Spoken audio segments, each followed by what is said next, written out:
Since the Bloxburg map updated, there has been a huge influx of new players. And so today I'm going to be showing you 10 steps to build in Bloxburg. So these are some of the builds I've done over the past few years. And this isn't just for the newbie players either. I get so many comments on a daily basis like, Reese's, can you teach me how to build? And it has been years since I've done one of these videos. So I thought an update was definitely due. And it's going to follow this format. We're going to do the exterior and the interior. And each one is going to have 5 chapters to it. And by the end of the video, you should be able to build an incredible house. If not, I'll give you a donut. So step 1 is walls, layout, and windows. Now, my first tip is something that everybody should know by now, but it's that you need to be building in the middle. And all you have to do is build an X across the whole plot and drag it straight down. And if you're like me and don't like building with this massive line on your plot, you can literally just add one line in and then delete the mammoth. Step number 2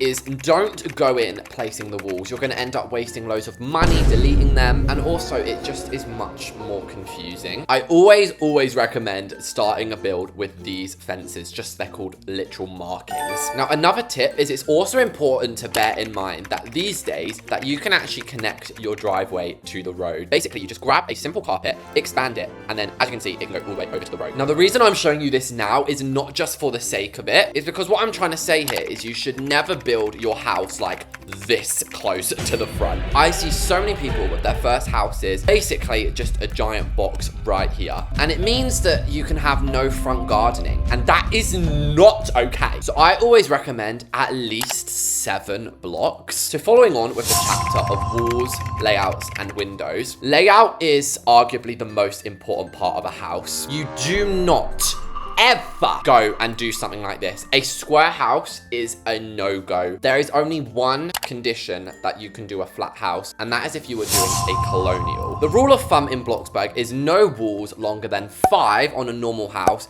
and around 7 on a mansion house. So already, I don't want to be having like a 5-block entrance as soon as you get here. I'm actually going to move this up a little bit and have this connect to a garage. Now, we'll touch more on the gardening and front layout in chapter 4, but for now, my only real advice is just keep the shape moving. If you keep adding different indents like this, your house simply can't look bland. Just make sure you don't lose yourself in the back and end up doing a box. And whilst you're doing this layout, it is unbelievably important to make sure the front lines up with the back. It is going to save you so much hassle with the roofs. So for example, this is 4, so I'm going to make it 4 at the back as well. And so other than these simple pathways that connect, I'm not going to be adding any other decoration just yet. So I showed you how you need to place your walls with the fences. Once those are in, feel free to go ahead and place in the walls. And notice how I've left this one. That's because the next part of this step is the layout. Also very important. To be fair, I'm not going to be telling you anything that isn't important today. We're just getting to the facts. So you can do your layout however you want, but I have many tips to give you. A grand entryway is always advisable. So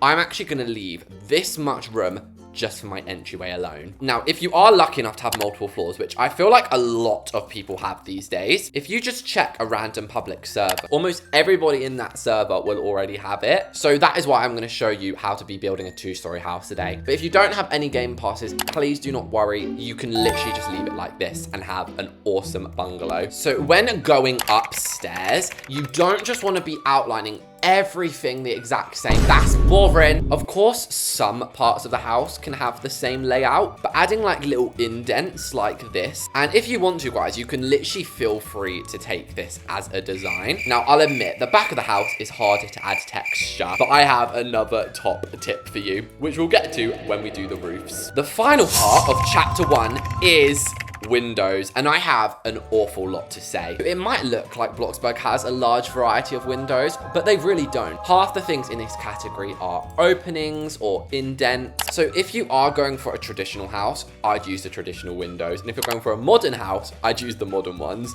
It sounds obvious, but the amount of people who I see building modern houses with this, what I'm going to be showing you guys today is how to make these. Now, it doesn't have to be these exact windows, but basically how to make any custom window, because you do need to have advanced placement for this. However, the misconception is that you need Transform Plus. You actually don't. The only thing that Transform Plus allows you to do is push the lines in. If you don't have them, the lines will just remain a bit further out. You have to actually press T to get it to custom placement, outline the window. All you need is advanced placement for this. It is just 200 Robux, which in UK money, I think is £2. In American money, maybe $3. It is not crazily priced. If you buy it, you'll basically be able to do everything I show you in this video today. Then if you go into the structural category, they actually have lots of different sizes. So you can then use the small one. As you can see, that's all completely straight and absolutely no Transform Plus was used. This is the final part of advice for stage 1, and that is window placement. You will see people placing just a gazillion windows,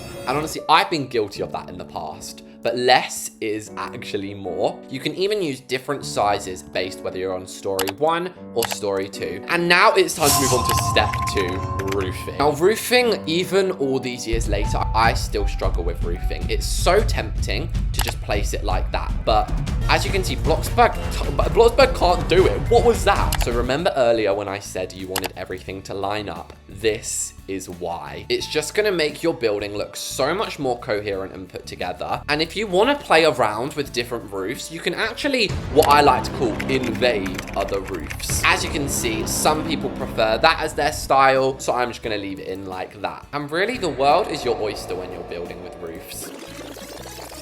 Now, even the most skilled roof builders are still going to have parts like this. That is just Bloxburg for you. So another top tip is chimneys. These are so useful for covering up your little indiscrepancies. And remember earlier I said there's a way to fix the backs. Listen up, guys. So what you're going to do is you're going to grab a chimney. Now, you obviously can't do this too much because otherwise you'll have like 5 chimneys on your house. But I think having 2 or 3 chimneys is absolutely fine. So what you're going to do is you're going to grab your basic shape. Once again, you do not need Transform Plus for this, just advanced placement. And you're going to resize this shape to be exactly the size of your chimney. And it's just going to look absolutely incredible. And the final thing I have to say about roofs really is you should always be using at least 2 different variants of roofs on your build. So for example, I'm now using the slanted roof and that one is the gable roof. But believe it or not, guys, we're already on to step 3, wall trims and structurals. So already you guys may have been noticing this little blip here. This is the perfect opportunity to use wall trims or structurals. So wall trims are very important. They can literally turn it from a 2 to a 10. So for example, this was the house even just before adding a baseline wall trim. And this is it with that baseline in. It's literally like makeup for Bloxburg houses. Now, this video isn't purely about tips. It's also about avoiding mistakes. There is literally never a situation where you should be adding in wall trims like this. Now, some people might not even see what's wrong with this situation, but there are 2 major things wrong. 1, you don't want to be blocking off this middle part here. You want to be creating the illusion that this is a 2-story building, so you remove the middle. Secondly, you don't want to be cutting off this roof again. You want it to be seeming seamless. However, I do accept that some people do just like these wall trims going like that, but I'm going to show you a little bit of a better way to do things, and that is with standard square beams. These can be placed in so easily, especially if you go onto the medium grid. And so you can probably see what I'm doing here, but we're just immediately outlining the bottom of each roof. Whilst doing that, we're also erasing that little mistake we had there. So once all of those are in, you need to pick your color. Now you might be wondering, well, what the hell's the difference between the wall trims you had earlier and these? Well, let me show you guys. We are now going to incorporate that with the wooden plank. Now, once you've got them in, you can slightly adjust your beams from earlier. The final part of wall trims and structurals is adding a design on the roof. However, as you can see, structurals can be very tricky to work with. I have something to show you guys who do not have the Transform Game Pass. All you're gonna do is build a floor. Now, we have pillars of every weight class. We have Skinny Legend. We have a Big Mac here and there. And then we have McDonald's diet every single day. I'm just gonna use the middle one for the exemplar, and then as you go further down, you just resize it. Now, it is important not to go too overboard with the top roof designs, and they're not for everybody. However, it's now time to move on to chapter 4, gardening. Gardening is the deal breaker when it comes to making a house trashy to classy. So this is what it looks like before, and we're going to compare it after I've showed you some of my favorite gardening tips. So obviously we can agree this is a colonial house. If you have a modern house, you can totally get away with just having a modern fence. However, there's not many like classy bushes. Even the grand hedge looks very bland. That's why I like to double my fences up. Now, when it comes to gardening, I always find if you have a pathway like this, then you're gonna place some grass and paint it pine cone. Now, it is completely up to you whether or not you want to cover your house with fences. I, most of the time, actually leave mine open, but I have one more tip for you. If you resize this pillar to be just ever so slightly taller than the fence, then you go into basic shapes and you add a sphere. And again, you do not need any game passes to use basic shapes. People are often like quite scared by them because they think, oh, I don't have any game pass, I can't use them. Anyway, the point is those pillars can act as some pretty snazzy fence posts. Now, there are so many gardening items in Bloxburg. There must be hundreds. In those last videos, I probably advised you to do something like this. Just place a bunch of hedges in a row. That is disgraceful. If you want to have a truly realistic garden, you can of course use these bushes, but we're going to combine them with around 10 other items. And I'm not going to act naive here. I know a lot of people do not have gardening levels in Bloxburg, and the only thing I can tell you on that front is just invest in it, guys. Getting yourself up to level 10 gardening, or even level, I would say 8 is good enough, is one of the best investments you can make if you're serious about gardening in Bloxburg. Now, I think years ago, I made a video on how to get your skills up. So if you want to know how to do it in like a few hours, then just go ahead and watch that video after this one. And I love how professional I'm being today, guys. I'm normally so silly, but I fear I'm actually being so informative today. And literally just do that until your front garden is full. Now, in chapter 5, we're going to do coloration. So for now, I'm just going to leave that. And really, the rest is up to you. If you want a minimalist design, maybe just a fountain, it's literally just each their own. Now, just before chapter 5, which is the final chapter of the exterior, I need to show you one final tip that's going to boggle your mind. Now, I cannot even take credit for this. I was watching a Capdo video a few months ago, and when I discovered this, I had to steal it for myself. What you do is you grab the flowers and you color them all one color, and it's as simple as placing these willy-nilly. That looks absolutely incredible. And chapter 5 is exterior coloration, textures, and final details. So at this stage in your house, you should have all your windows around, and all that's left to do is add in color. So I'm gonna start with these bushes because they're giving me a headache looking at them like this. The 5 colors you want in your garden are earth green, artichoke, sand green, slime green, and grime. And the only other final detail is pillars. Now, I remember in the original video, I made such a big deal about pillars. I never would advise using the plain pillar anymore. Only because no matter where you put this, it sticks inside. Whereas the thin one, as you can see, is barely noticeable. Also, back then, I didn't even know you could resize pillars. This makes building on a 2-story house so much easier, darlings. And the moment you have all been waiting for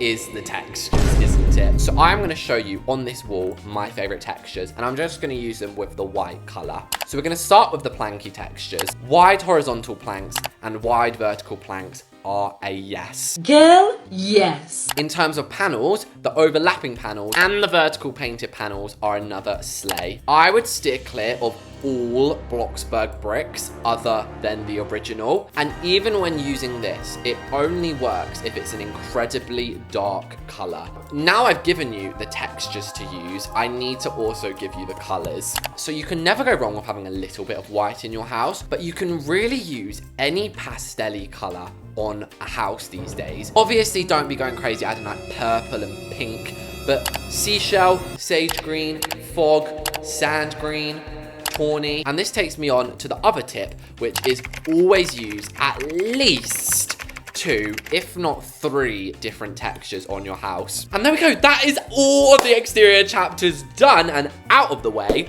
it's time to move on to the interior ones. And I don't know if you'll be happy or sad to hear this, but it is a lot quicker inside. So chapter 1 going inside is called pre-planning. Now this is incredibly simple, and I definitely pointed it out in the original video. Add your stairs in first. It saves you so much hassle down the line. Also, it's very important to pick your doors. I'm gonna use traditional. Nothing has changed on that front. I'm still obsessed with this one. And the reason this is called pre-planning is because you're getting every variant in now, so that when the time comes, you can just copy all of this in very, very easily. There is actually a few hidden doors in Bloxburg. So grab yourself any tall fence. It can literally be any one you like. You then place your walls in, and as you can see, you can then get a pretty awesome custom door. And the only other thing I have to say for pre-planning is balconies. A 2-story balcony is such a slay. You just add a railing in, and you've basically got a balcony inside your house. And this is the perfect location.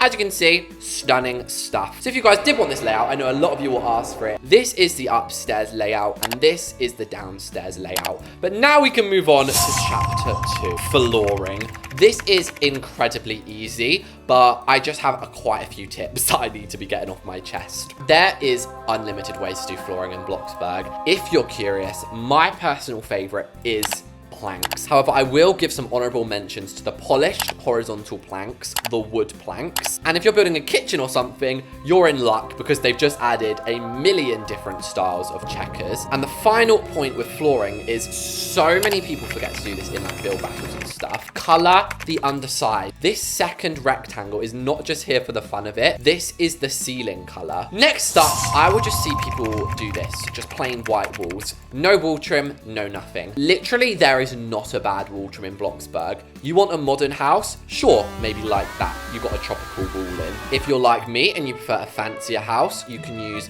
these panelings, the full wall panelings. And a bonus tip is pairing different wall trims with each other. I have a little trick up my sleeve for you, and it is custom wallpaper. Again, it's a common misconception you need a million game passes to do this. I only need advanced placement. You can either go straight to the source, search up wallpaper, or you can search up Bloxburg decal wallpaper, and there will be literally hundreds of options for you. And then you prop it in the little image ID section. And yeah, this is why I love it so much. You can just make it completely your own design. Now that takes us on to chapter 4. And this is basically about finding your style, using furniture sets together, making furniture combine. All of that sounds very prim and proper, and also a little bit like confusing. Finding a style is obvious. We've obviously gone for a fancy colonial style with this house. So let's say this was the living room or something. I'm not then going to go into the kitchen and start using like a Mediterranean style, having cobblestone walls. It just doesn't work. There's nothing worse than going into a house and it's just all over the place. What I'm talking about when I say using furniture sets, that is very, very self-explanatory, I feel like. If you were to use, for example, the Victorian table, obviously the Victorian chairs go best with this. If I was to put the Victorian chairs on this, for example, as you can see, it looks nowhere near as good. It looks very tacky and clashy. And then the combining items, the best way I can think to describe this is with the cubbies. There are so many little trinkets in Bloxburg that fit together, and the cubbies is the best example of it. And if this was, for example, a baby's playroom or something, then you could also fill it up with this little platypus toy there. And now we arrive at chapter 5, the lighting. You might think, why the hell does lighting have a whole chapter? Lighting is top tier. It is the most important part of the build. Never, ever do this. People who just have white lighting throughout their house should be put in a straitjacket. And before you say, oh, it's just because the walls are grey, look, I can put in walls, I can put in floor. It looks still repugnant. The sort of holy trinity, as I like to call them, is light stone grey, linen, and hurricane grey. So there we have it, guys. I really hoped you liked this how to build video. It was obviously a little bit different from normal, a bit more informative. If this did help you, make sure to like and subscribe, and I'll see you chickens a little later on.